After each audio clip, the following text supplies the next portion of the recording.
Okay, one of the meat hook sensors has gone off. Let's go.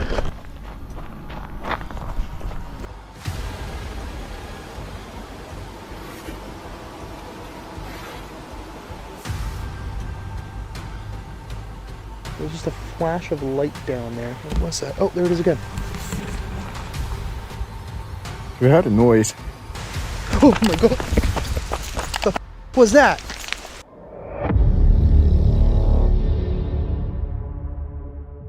Some wilderness encounters become terrifying because the first warning usually comes before anyone sees a thing. A dog freezes at the edge of camp, a figure stands upright between the trees, and somewhere in the dark something seems to move closer instead of away. When every sign points back to the forest, what was really watching them from out there. On November 8, 2024, the YouTube channel Exploring with Angelo, known for recording remote journeys and strange encounters, returned to the remote wilderness around Harrison Hot Springs in British Columbia. This time, Angelo did not go alone. Kimberly joined him as they entered an area known for Bigfoot sightings. At first, it seemed like a simple overnight camping trip in a place he already recognized. But as the hours passed, the situation slowly began to feel less certain and more difficult to explain. What's up, guys? Welcome back to a brand new adventure. Old place. Probably the most famous hotspot in the entire country of Canada for Sasquatch. I have somebody with me. You will see her later on. Hopefully she gets comfortable being on camera. Let's go past that. So basically, Harrison Hot Springs. So, Kimberly, tell the good people, you've been here before. When was the last time you were here? You came a month ago? Yeah. And? Nothing? Is that you came just to hang out, or like actually look? He'll show up. Exactly. Or she. You can't. It's 2024, but all right. I was looking for the statue. I remember where the heck it was. Angelo arrives again in Harrison Hot Springs, a place many people associate with earlier Bigfoot sightings and unusual stories. Kimberly is with him, which is different from his normal solo trips. At the start, everything feels peaceful. Snow covers the ground, and the lake appears completely still and quiet in the cold air. What was it, October 25th? Yeah. So there's a lady who came through this area. She was from Langley, and apparently she came into this area.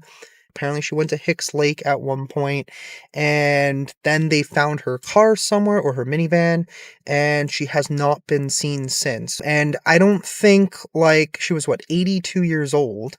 Like, who knows what happened to her? Did they say, like, did she have, like, Alzheimer's or something? So strange. Like, how does somebody just, their car gets found, but the person's not there? Now, we got, like, two things to kind of look out for. A possible missing 82-year-old woman, Bigfoot, and Sasquatch. So that's her van. What the hell? She's, like, off the road, kind of, right? Yeah. So there is a lady out here somewhere. We don't know if she's in this area, but somehow she ended up near here at one point, Forest Service Road. Nobody knows what happened to her.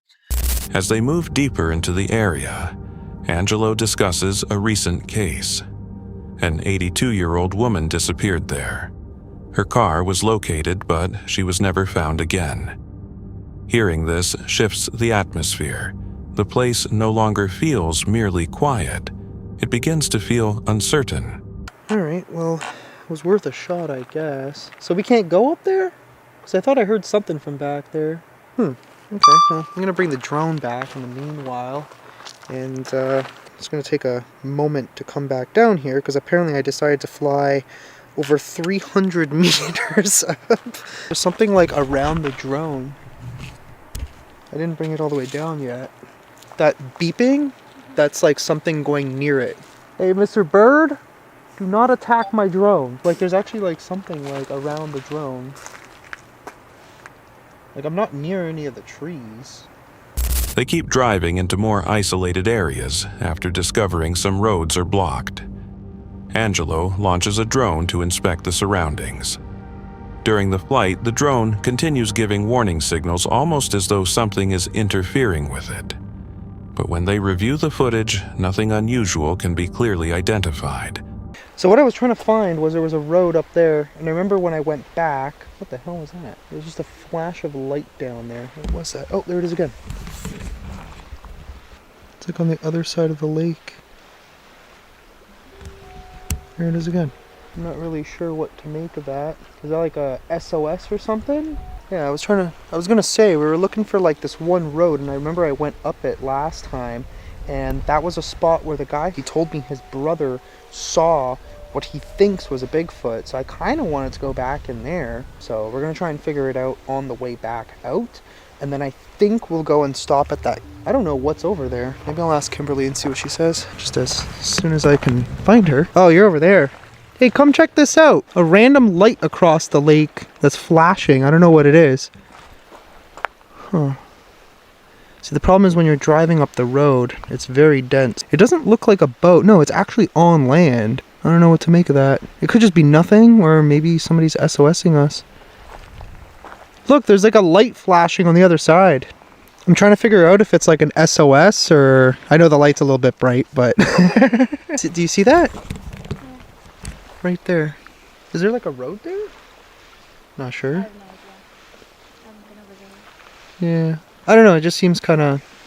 like it's flashing faster. Now it stopped, but it was flashing faster. Later, they stop near a lake as darkness begins to settle. Across the water, they see a flashing light. It does not appear random. The rhythm seems steady. Angelo and Kimberly question whether it could be a signal, possibly someone trying to draw attention or ask for help. So I do think the area itself is actually haunted as well. And might as well run a spirit box just for like a couple minutes. Let's try the necrometer. We've been getting some really interesting stuff on there. So last time we were getting some weird stuff, and I'm trying to figure out if it was paranormal or like actually Bigfoot. It just sounded like something was moving through there, and it sounded kind of big. There are bears. I probably should have my gun with me just in case, but... Okay, I just heard a moan again. What the f was that? Kind of sounded like it came from this way. Hello? Damn, it's getting so cold out here. Are we even getting anything on here? Oh, we are.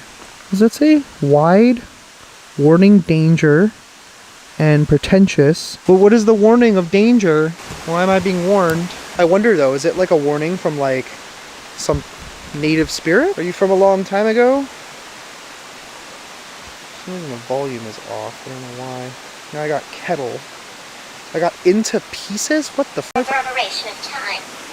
Reverberation of time. So this was native land. I mean, if anybody's gonna know what's out here, it would be, you know, the 19. natives. Considering Bigfoot is a Unthinkable. native. What's unthinkable? Bunny bear. Bunny man? I don't know what that is. That's a weird one. Standing? What's standing? I don't know why, but I get the feeling like there's something out in this direction. As night arrives, they enter a darker section of the forest. Angelo switches on a spirit box device. Words begin coming through, including danger and standing. Even if the device is not always dependable, hearing those words in that moment makes the situation feel more tense. I keep hearing like a moan. I don't know what that is. Oh my god. What the f was that? What the f was that? Did you hear that? Oh, that startled me. Something like stomped like towards me. Not long afterward, a loud noise cuts through the silence from the nearby trees. It sounds like something heavy moving or making a low sound. Angelo reacts immediately and tries to locate where it came from, but the darkness makes it impossible to see anything. What the f? Let's see if we hear it again. Yeah. So something just like, almost like screamed essentially. Where did it come from? So we just heard something that sounded like... That I think was a bird.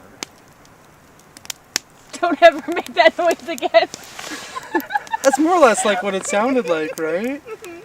I don't know, that was fucking loud. That though. was weird. And it was really close too. It was literally like there's a tree Right over there. line. So you guys see what I'm talking about. So just like back there is where we heard it from. It sounded like something called out over there, And then something responded on the other side. After finding nothing, they return to their campsite and build a fire to keep warm. While sitting there, a sharp call suddenly echoes from the forest. A few seconds later, another noise comes from a separate direction. The timing makes it feel like something is answering, not just random sound. With very limited visibility and the temperature falling, Angelo and Kimberly decide to leave. Some viewers think the sounds could be ordinary wildlife in the area. Others point out how the timing and direction seem unusual. If those noises were actually responses, then what was really out there that night? The next clip comes from Man Dog Wild, a UK-based bushcraft and wilderness survival channel. The channel follows solo camping trips in remote forests and mountain areas, featuring tarp shelters, off-grid nights, and real-time outdoor survival, always with the creator's dog. The date is December 3rd, 2024, somewhere in a distant wilderness area. Camp tonight, but it's not lightweight because of all the water and dog food and the sleep system we're using tonight. It's just, there's no point in laying it out this early. We don't want that, so it's coffee time. Reaching camp was not easy. The backpack was heavy packed with water and supplies for the dog, and the weight made every step harder before anything had even been arranged. After he finished checking the area, he picked a spot on an open overlook with a wide view of the forest and the mountain range stretching ahead. It was not the most protected place to sleep, but it gave him clear visibility in all directions. The sleeping area sat out in the open with almost nothing separating it from the land around it.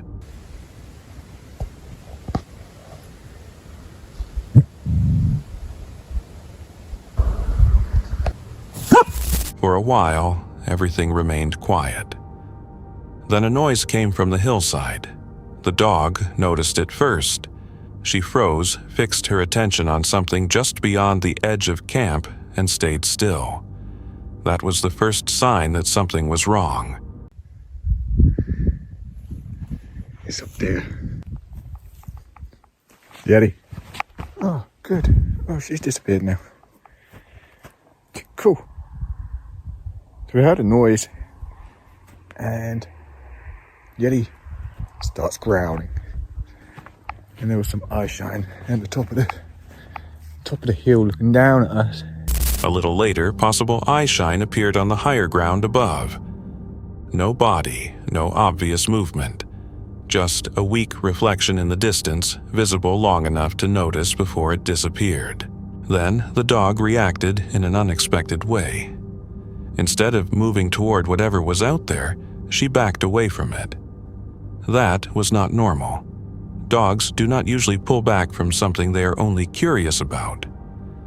It looked more like she wanted space from it. I wouldn't be surprised if it was DC, because she knows this area pretty well now. So, yeah, it wouldn't surprise me, but... And Yeti's taken off, so... Maybe it is DC, but I think she would have approached. Maybe it was a fox. Don't see too many foxes there. More noises followed from across the hillside. Brush moved. Something cracked underfoot. Quiet movement continued through the darkness. Nothing became visible, but the sounds continued enough to suggest something was still outside, still moving through the trees. What makes this stand out is not one single moment. It is how the signals build, sound first, then the dog's reaction, then possible, eye shine, then more movement. Animals do not usually avoid something they are merely curious about. Whatever was on that hillside, it made the dog want distance instead. What do you think was watching from above? In early September 2024, a camper named Jack was taking a fishing trip with his father in the Boundary Waters Canoe Area Wilderness in Michigan. The place is isolated in a way most people never encounter: miles of continuous forest in every direction, no cell signal, and nobody close enough to hear. The only sounds were wind passing through the birch canopy and the occasional snap of a branch somewhere in the distance. When Jack left the campsite to collect firewood, he saw a figure between two birch trunks about 50 yards away. His first thought was a black bear. He stopped, steadied his breathing, and waited for it to drop onto all fours and leave. It did not drop, it stood. Whatever had been crouched in the brush lifted itself to full height, and Jack instantly realized it was much taller than any bear he had ever seen. He managed 3 quick photos before the creature let out a low, guttural growl that vibrated through his chest and seemed to come from every direction at once. It turned and pushed into the forest, breaking branches as it moved. The noise faded over several seconds before the woods became silent. Jack and his father packed up before sunrise the next morning and paddled out without finishing the trip. Neither of them spoke much on the return. What stayed with Jack was not the growl. It was the moment before when the creature stood upright, and he realized it had been watching him walk toward it the entire time. It allowed him to get within 50 yards before moving. That is not a startled animal, that is something making a choice. Do you think it would have stayed hidden if he had stopped walking toward it? On April 7th, 2026, the YouTube channel, The Stealthy Maltese Falcon, known for outdoor exploration and searches for mysterious creatures, made camp deep in the Cascade Mountains of southern British Columbia, Canada. The video opens inside a spacious camping tent built for comfort. The group has beds, heavy sleeping bags, and neatly arranged equipment. This setup is not simple camping and suggests they intend to remain there for some time. Wow, I didn't see all this rain coming, guys. Stealthy Maltese Falcon here out on another Bigfoot hunt. We're over in the Cascade Mountains, southern British Columbia, middle of a beautiful rainforest. Outside in the rainforest, the creator explains that their goal is to locate Bigfoot. The team prepares bait by suspending pieces of meat from tree branches. Each piece is set about 50 feet apart, creating a broad arc around the campsite from roughly 100 meters away. We've hung meat from the trees every 50 feet, about 100 meters out, just to draw them in, see if we can't get some action here. This is what a rainforest looks like. They then move farther into the forest and discover a large boulder. This is often viewed as an encouraging sign, suggesting the search may be heading in the correct direction. This is a good sign, guys. I don't know why, but when you come across these big rocks, that is where Bigfoot have been known to be seen the most, in these geography with the large boulders in the middle of the forest. They don't know why, but it's a thing. Look it up on the internet. Later, the group goes back to the tent and waits. Nothing occurs for a long stretch of time. Suddenly, a sensor positioned near the bait goes off. Everyone rushes out of the tent and moves toward the signal.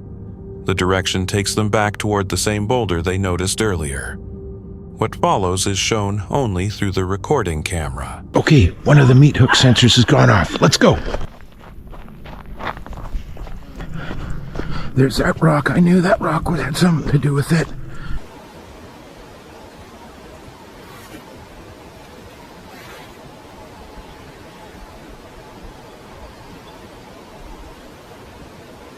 A large figure seems to move steadily between the trees, walking calmly through the dark forest. Some viewers believe moments like this may be genuine evidence, while others think it could be a natural response from wildlife nearby. Situations like this are never fully clear.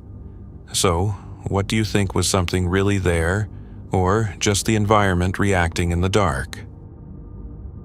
On November 21st, 2024, the channel Paranormal Discovery uploaded footage from an overnight investigation in a remote Nova Scotia wilderness the team called the Wendigo Sanctuary. Host Lamar, his partner Chelsea, and their dog Kia returned to the location to search for the source of disembodied cries and chain noises reported there since the 1980s. The team drove farther down a barely usable dirt road than they had ever gone before. She is like stressed. She knows. Are you okay, Kia? Like, was she okay last time? No, she was not okay last time. We were just about to go into this path, right here, because that's where we caught that thing on the SLS. She did not want to go up that at all. And we went this way, and something attacked my face. It turned out that there was actual scratches on my face. I'm not joking. Something very spiritual is here. And we're gonna find out what that is tonight. So this is what we actually labeled the Wendigo Sanctuary. Yes, because that's right. the very first time we did come here, I got spiritually attacked. We looked up the symptoms to this Wendigo thing. I don't know, it was a weird moment. So there could be Wendigos out here. The deeper they traveled, the more uneasy Kia became. Her tail lowered, and she fixed her attention on one section of the tree line, refusing to look away, even while the group prepared camp. Kia just finished eating her dinner, but she's been standing like this, staring off directly in front of us. Yeah, she's off. Yeah, even like look at her tail, right in between her legs. Are you okay, Kiki? She's been nonstop like watching this area, like while we've been setting up and everything, she's been watching it like a hawk. After they settled in, their spirit box started giving directional responses. Kia continued refusing to move toward certain areas of the forest, and the group decided to trust her reaction. As we just started rolling, but I had my spirit talker going, and as soon as, just before we press record, it said look out for lights. We're gonna play off of Kia's instincts. If she does not want to go somewhere, I'm gonna take that as a hint. As they walked farther along the trail, solid objects suddenly started flying from the tree line toward the group. Kia, who had stayed composed until then, abruptly ran off. The group chased after her. Whoa! What the? What the? That seemed to be like that's like 3 times in a row in a forest, something has ended up beside us. I know. Like what is that noise though? Like how It is sounded that like just them being like, it sounded like a stone again. whoa! Whoa! What? Get the f over! Something is in here. Kia, come, Kia. Charles, what is getting thrown at us? I don't know. Or something is moving. Jesus Christ! Whoa! What Jesus is happening? Christ! Okay, move down the path. Move down the path. Kia, go. Kia's running. Yeah, Kia's running. Charles, Kia, something hold is on. behind us. Kia, stop running, hon. In that same area, Lamar spotted a figure standing still among a cluster of white birch trees. He estimated its height at 10 to 11 feet. No one else saw it at that moment, but nobody questioned him about it. Paul, did I just see like something like big? Seriously? Like, I was like 10, 11 feet tall standing by a tree. For like a second, I just saw like a really tall being. Where though? Like in between these Right trees there. here? No, it's like right in between those white trees. That could have been anything. That could have been something spiritual. That could have actually been like a... The group continued forward. Then, a heavy tripod was thrown hard to the ground by something nobody could see. The force was strong enough to make everyone stop in place. What was that? Our tripod. That seemed to be like thrown. Yeah, I know. That did not just drop. That was thrown. Something was up with that one. That did not just fall. That don't was think like so. That was like slammed. Moments later, Lamar said he felt completely frozen. While unable to move, he saw 2 amber-yellow glowing circles directly in front of his face. He stayed quiet until the group was back inside their vehicle. You excuse me, you what? It just felt like I got paralyzed for a second there. Seriously? Yeah. When I got paralyzed, there was 2 glowing circles right here. What color? Fuck was that? What color? Amber yellow. Get in the car. What? Get in the car. Why? Just get in the car. We can talk about it in the car. We can come back out. Eyes are tearing right now. We can come back out, but let's just get in the car for a bit. What is going on? Okay, so you said you felt paralyzed? Yeah, like I didn't mention it. Like I did mention it, but I didn't say it in the moment because I just felt like it's just like on my life. Literally, it was circles, but it looked like close-up eyes. Like I'm literally shaking right now. What you experienced is signs of the dog man present. A lot of people have said that they have amber glowing eyes, and then you said you felt paralyzed, which is also another thing that people have said. You said that happens when the dog man is present. The dog reacted before anything visible appeared, and the physical escalation followed a clear pattern. What do you think triggered each stage of what happened that night? That's it for tonight. Which moment creeped you out the most? Drop it in the comments. Have your own story? Share it with us, and stay tuned. The next one is even darker.